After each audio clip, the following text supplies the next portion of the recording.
Hello everyone and welcome back.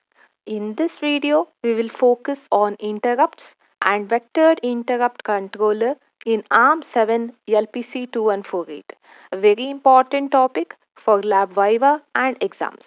Let's quickly revise the key concepts. What is an interrupt?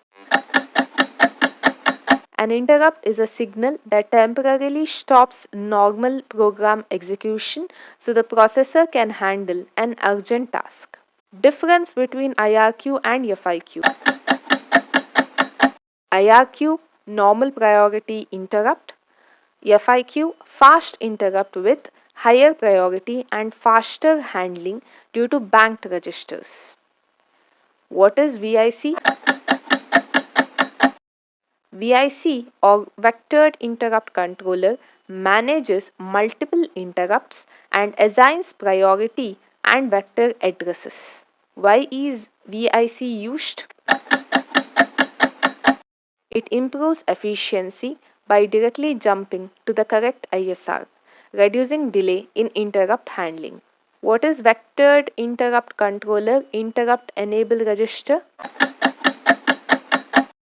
This register is used to enable specific interrupts by setting corresponding bits.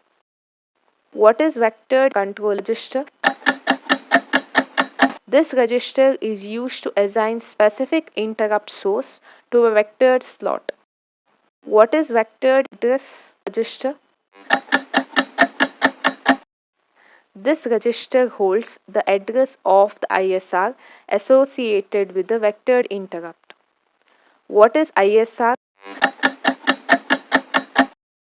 ISR or Interrupt Service Routine is a function executed when an interrupt occurs. What is vector table? It's a memory table that stores addresses of interrupt handlers, allowing quick access during interrupts. Why is FIQ faster than IRQ? FIQ is faster because it uses banked registers, that is R8 to R14. It avoids stack operations. It has highest priority.